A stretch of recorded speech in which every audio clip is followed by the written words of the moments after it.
Good morning friends, welcome back to SG classes. SG classes के इस daily editorial dictation series में आप सभी का स्वागत है।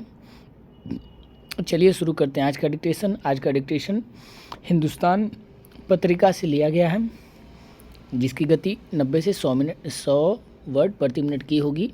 तो चलिए शुरू करते हैं आज का यह डिक्टेशन। Ready, start. दुनिया के सबसे बड़े लोकतंत्र भारत की स्वतंत्रता का महोत्सव अतुलनीय रूप से सुखद और प्रेरक है।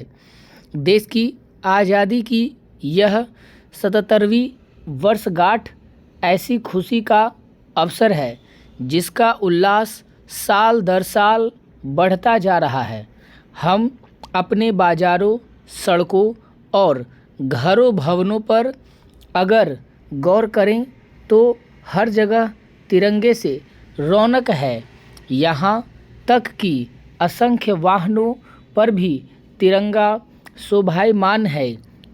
घर घर तिरंगा स्वयं एहसास करा देता है कि भारत बदल रहा है और भारत के प्रति लोगों का उत्साह भी बढ़ रहा है। याद कीजिए, देश की स्वतंत्रता का 50वां साल जैसे मनाया गया था, उससे कई गुना ज़्यादा आकार प्रचार के साथ 75वां साल बीता है। और ख़ास यह कि 75वें साल के महोत्सव की खुमारी अभी भी उतर नहीं रही है। 75वें साल के जश्न और आयोजनों का सिलसिला थमने का नाम नहीं ले रहा है। क्या यह संकेत नहीं है कि देश के प्रति देशवासियों में नया उत्साह और प्रेम जागा है? लोग देश और देश की तारीख के बारे में सोच रहे हैं। इसका सीधा अर्थ है कि लोग अपनी तरक्की के प्रति पहले की अपेक्षा ज़्यादा समर्पित हैं। लोगों की तरक्की में ही देश की तरक्की है, जैसे लोगों की खुशी में देश की खुशी है। हमने यह मुकाम कोई यूं ही हासिल नहीं किया है।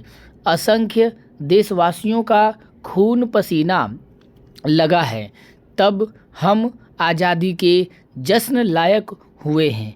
पहले हमारे पास गिनाने लायक चीज़ें कम थीं, लेकिन अब ऐसी ऐसी कामयाबियां हैं कि गिनाना मुश्किल है। 1947 का भारत हम बहुत पीछे छोड़ आए हैं। आंकड़े गवाह हैं कि हमारी तरक्की दुनिया में बहुतों के लिए प्रेरणा है।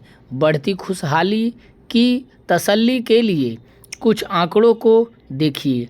साल 2005-06 में 64 करोड़ से ज़्यादा लोग बहुआयामी गरीबी से ग्रस्त थे, पर साल 2019-20 में 23 करोड़ लोग ही गरीब बचे हैं।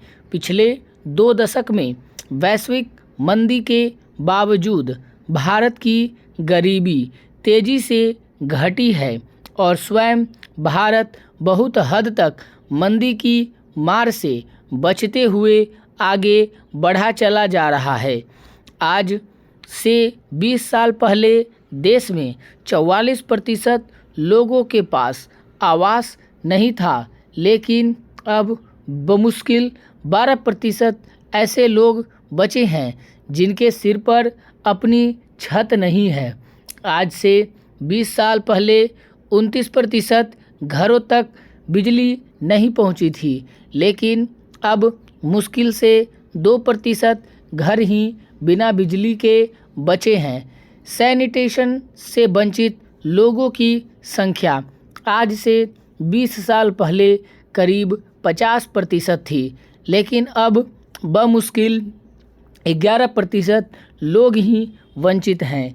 इसके बावजूद जो लोग भारत की कमियों को गिनाते हैं, उन्हें दुनिया का कोई ऐसा देश खोजकर दिखाना चाहिए जहां इतनी विविधता और अनेकता के बावजूद अखंडता निरंतर कायम हो। हमारी तरक्की की बुनियाद में सैनिक शाही, तानाशाही या जोर ज़्यादती नहीं है। उदारता हमारी खूबसूरती है। इस उदारता की कद्र सभी को करनी चाहिए। हमारा देश हमसे उम्मीद लगाए हुए है। अनुशासन और परिश्रम से हमें अपने कर्तव्य को निभाना है। देश जब विकसित होने की ओर बढ़ रहा है, तब बार बार याद कीजिए बाबा साहब अम्बेडकर ने क्या कहा था। स्वतंत्रता आनंद का विषय है, पर स्वतंत्रता ने हम पर बहुत जिम्मेदारियां डाल दी हैं। उन्होंने यह भी कहा था, हमें संकल्प लेना चाहिए कि हमारे रास्ते में खड़ी बुराइयों की पहचान करने और उन्हें मिटाने में हम ढिलाई नहीं बरतेंगे। देश की सेवा करने का यही एक रास्ता है। मैं इससे बेहतर रास्ता नहीं जानता। तो फ्रेंड्स, इसकी गति 100 से 110 मिनट की रही। तो चलिए आप लोग इसको लिखिए और ट्रांसक्रिप्ट कीजिए। Thank you.